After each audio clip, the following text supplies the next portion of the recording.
Praise the lord.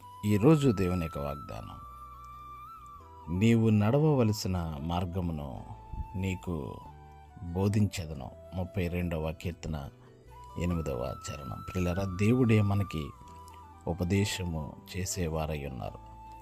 ఎటు నడవాలో ఏమి చేయాలో తెలియని పరిస్థితుల్లో మనం ఉన్నప్పుడు దేవుడే మనకి ఉపదేశం చేసి మనము నడవవలసిన మార్గమును ఆయనే మనకి బోధించి ఆయనే మనల్ని నడిపించేవారై ఉన్నారు.